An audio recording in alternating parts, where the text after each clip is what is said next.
a lot about cryptocurrencies and tokens, but we don't spend so much time talking about the businesses that move them, the motor behind this sector. And today we're going to do that. We're joined by Nate from Bitstamp, Marcus from Luno, Adam from Coinbase, and Charlene from BitPesa. And Adam, I'm going to start with you. Almost everyone in the crypto world has heard of Coinbase, but just in case there are some newcomers in the audience, could you tell us a bit about your origins and expansion? Yeah, absolutely. Afternoon, everyone. I'm Adam White from Coinbase. So Coinbase, we like to think of ourselves as one of the easiest places to buy, sell, and store a bit of cryptocurrency. We're kind of most well known for offering Bitcoin as an asset, and Ethereum and Litecoin and a few others. And we're moving to a world where we're going to continue to add new assets. We operate a couple different platforms. I think we're most well known for Coinbase.com. Hopefully it's where a lot of people kind of got their first introduction to buying some crypto. We also offer a new platform called Coinbase Pro, which kind of allows an advanced trading interface for more active day traders. And we've also most recently introduced kind of a suite of institutional tools and services. Coinbase Prime, akin to a prime brokerage in the space. Coinbase Custody, a soon-to-be-launched qualified custodian for crypto. And then finally, Coinbase Markets, our kind of low-latency underlying centralized pool of liquidity. I've personally been with the company for about 5 years. I joined as employee number 5. And we're actually kind of born and bred and founded in San Francisco, with now operations throughout the US, North America, and most of Europe.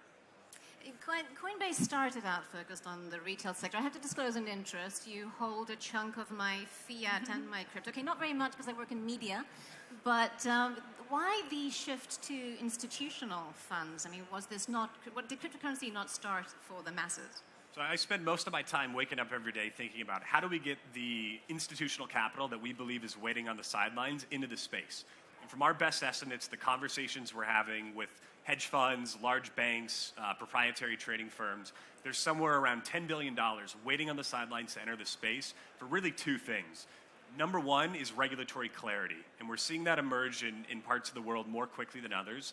I think we can point to parts of Asia like Japan is actually doing a pretty good job providing comprehensive kind of guidance and policy from the top down. Other parts of the world like the US, it's a bit more complicated and things are developing more slowly. But as that regulatory clarity comes, we think we'll see institutional adoption come with it. The other side is what we really believe has to be a comprehensive and complementary suite of institutional products. So just offering an exchange alone isn't enough. There has to be a qualified custodian. There has to be prime brokerage-like services for lending and margining and shorting crypto. The regulation's very different for institutions as for people like us. That's exactly right. So we think when those 2 things enter the space, which Coinbase is working on, as well as Bitstamp and Luno and others, we're going to see this institutional capital enter, and we think it'll be great for the entire ecosystem.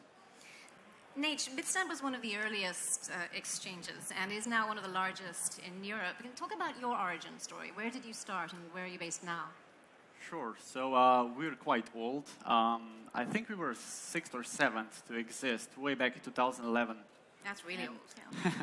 Yeah, and the space back then was a lot different than it is now. It was just one kind of vertical interest, just one blockchain, it was one form. It was very tiny compared to now, which is, very, there's a whole spectrum of, product services being built on top of blockchain. But so we started our company, the co-founder Damian Merlak and myself, in a garage in 2011. Basically just from the passion for technology. We didn't know what's coming for us, but we knew this is something we want to be professionally wanted, we want to spend our time in. So the company grew, and then in 2013 we saw first kind of hints that we should take this seriously, that there is need for regulatory certainty, regulatory kind of oversight. So we started our efforts into getting a license. Time to grow up. Yes. We looked at various jurisdictions in Europe, which is our primary market, and we ended up in Luxembourg. So this is now our headquarters. Interesting. And you've worked with the CME on the creation of the index on which they were able to launch their futures. And did the launch of Bitcoin futures affect your volumes? Yeah, we do source our data along with Coinbase to the CME index. If specifically that attributed to volume, it's very hard to say because the whole last year was just one big FOMO, fear of missing out. So it's very hard to pinpoint what was causing the increase in volumes. Marcus, you run the largest cryptocurrency exchange in South Africa, but you're based in London. Is that right? Tell us about your origin story and the geographical spread of your business. Sure. I think our story is a little bit the opposite of Coinbase, in that we started off targeting institutions. What a lot of people don't know is we started as a B2B company, and at the time we built, in 2013, the world's first fully integrated Bitcoin system at the time for the largest bank in Africa. We did that for about a year, and because of that, we built a big team in South Africa. It was a bank based out of South Africa. But over time, I mean, this is about 5 or 6 years ago, we realized two things. One, the banks were going to move very slow in the space, or that was the thinking then. And also a lot of banks got very obsessed with blockchain and not crypto so much, thinking that it's going to solve all these problems, which we realized it's not going to do all these things that they think it will do. And so we then pivoted to a consumer-based company, more similar to what Coinbase is now, first targeting Africa. So we built the biggest kind of liquidity exchanges and wallets in Nigeria, South Africa, and in Southeast Asia, across Indonesia, Malaysia. And then towards the end of last year, we decided to also launch in Europe. So we also spread across 40 countries now. We do wallets, consumer-friendly wallets. We run exchanges in certain markets. And then we still have those APIs that we used to build for the banks that we allow other businesses to use. And there are some remittance companies that use it. And we've also recently had 1 or 2 banks starting to pilot these things again. So also quite a broad suite of products related to digital currencies like Bitcoin and Ethereum. And that's quite mind-blowing, a cryptocurrency business that starts off working for a bank. I mean, was that not But you also are part of the FCA, the Financial Credit Authority in the UK sandbox, so regulators are also part of your strategy. How's that working? They working with you, you're working with them? How's that going to go forward? Yeah, I think that goes back to a lot of our early culture, because when we were 4 people sitting in a room building this company, we actually worked with the bank compliance teams and the regulators to build our first iteration of our product. And over time, this has helped us leverage a lot of good relationship with banks and regulators, and the FCA is one example. We were in the regulatory sandbox, and it goes both ways. I think it's an educational process both ways. We've been experimenting with some stuff. We haven't released the findings of what happened in that sandbox yet. We're planning to do that actually in the next couple of weeks, so you will hear a bit more about what that had to do. But it had to do using APIs, moving money from developed markets into emerging markets through our platform. Charlene, you also had your origins in Africa, but have since expanded internationally. Talk us about your origin story. Absolutely. So we had the pleasure of starting BitPesa in Kenya at the end of 2013. It was started by our CEO, Elizabeth Rosiello. We'd both been living in Kenya since 2009 and 2010, where we met, became friends, and then launched BitPesa. And the original vision and continued mission has always been to reduce the friction of payments in frontier markets. So we've grown to 60 people across 6 cities. So we have operations in Kenya, Nigeria, and Senegal. And we're also, we have offices in London, Luxembourg, and Madrid. How do you interact with exchanges? Yeah, so the way that we interact with exchanges is, so we're primarily a market maker for cryptocurrency to African currencies, but we still need exchanges in order to manage our liquidity for Bitcoin to the US dollar.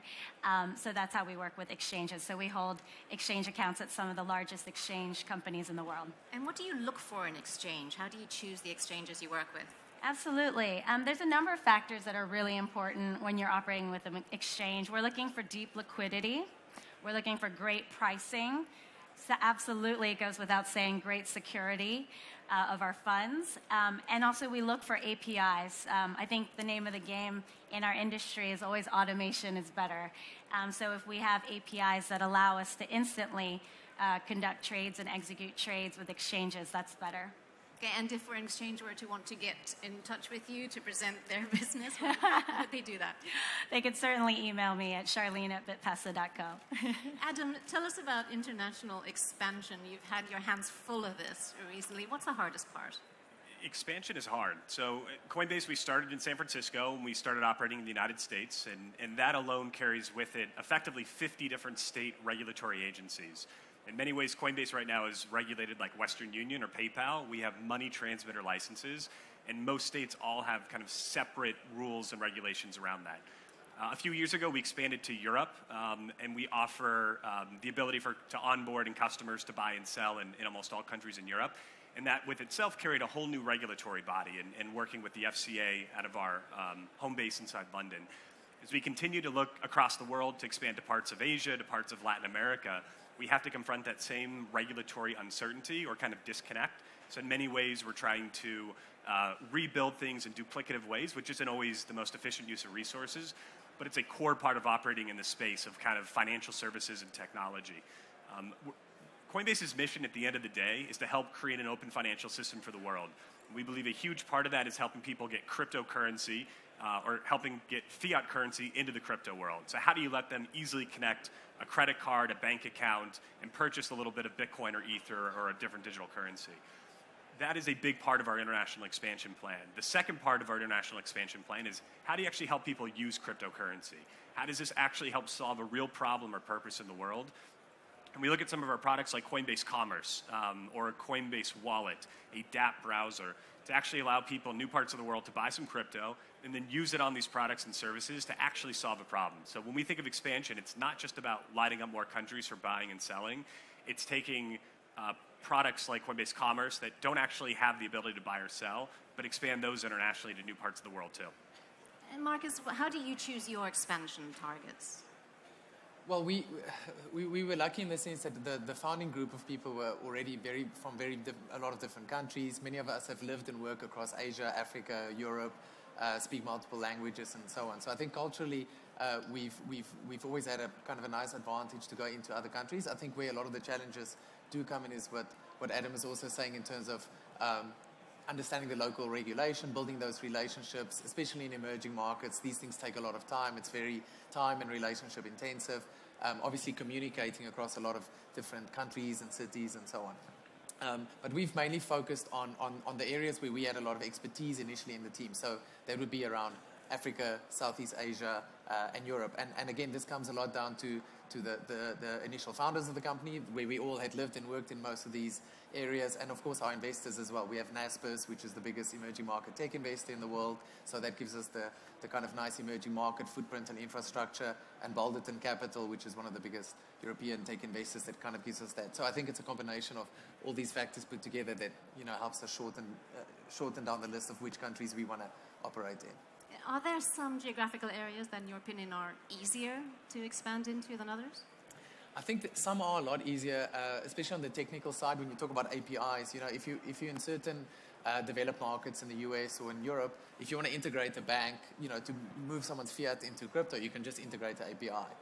For many markets, and especially in emerging markets, these things don't exist. So we've had to build these things from the ground up. Same with KYC.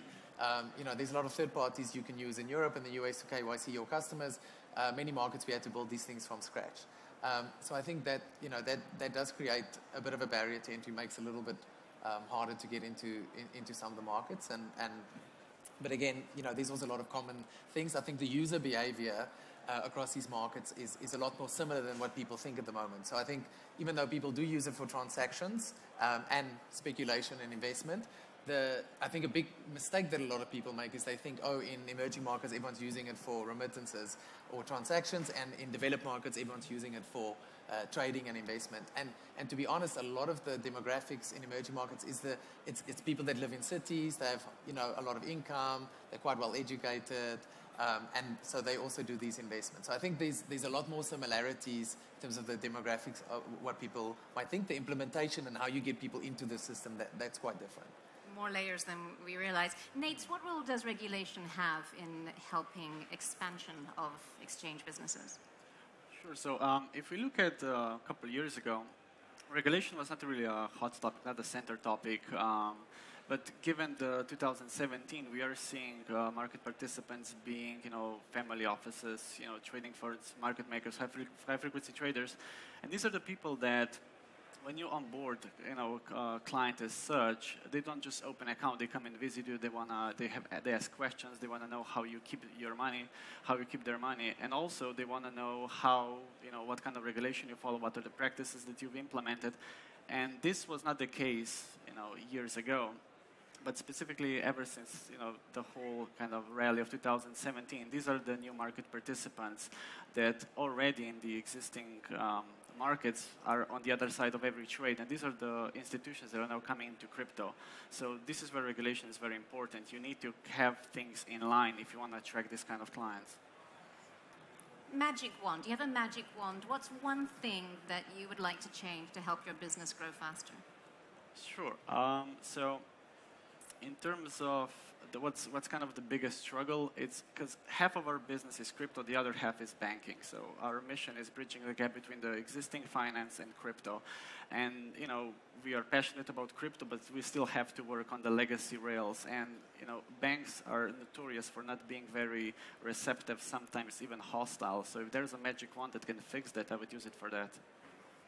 Marcus, what's your biggest hurdle? What would you like I nearly mentioned the banking thing as well, but then I've actually been thinking one of the biggest problems is a lot of what is written in the media and the press actually is in many cases factually incorrect, right? So I'm always up for a good debate. There's a lot of risk around crypto and things that can go wrong and so on. But a good example is the story today or yesterday about the price going down because of the small hack at some random exchange in South Korea. And I think for me the magic one would be for people to write, when they write, to not be so sensationalist on the headlines, and to actually dig a little bit deeper and look at the data and look at the facts. And again, some people do this really well, but there's a lot of people who don't do it. And what people don't realize is there's a huge knock-on effect, because even when it comes to bank accounts, people that work in compliance teams in banks or regulators don't have time to dig into all the details every day. And the amount of decisions that institutions still make based on people reading their Facebook feeds and making conclusions what my bank is going to do, what I'm going to do as a regulator based on something that I saw on my phone in the train, it is scary.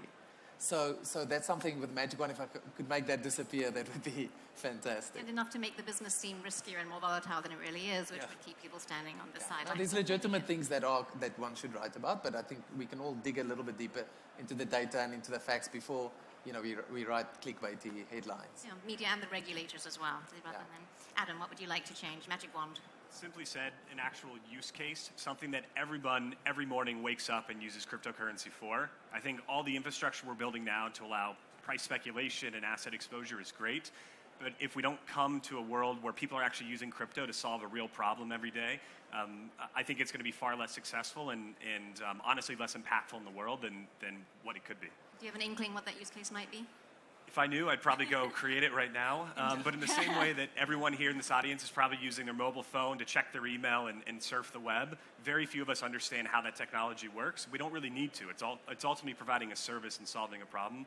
I personally think cryptocurrency will be successful when no one knows they're using it. It's going to be a back-end protocol that'll help solve some problem, and I think that's where it's going to be most successful. Good there. Charlene, what's your magic wand?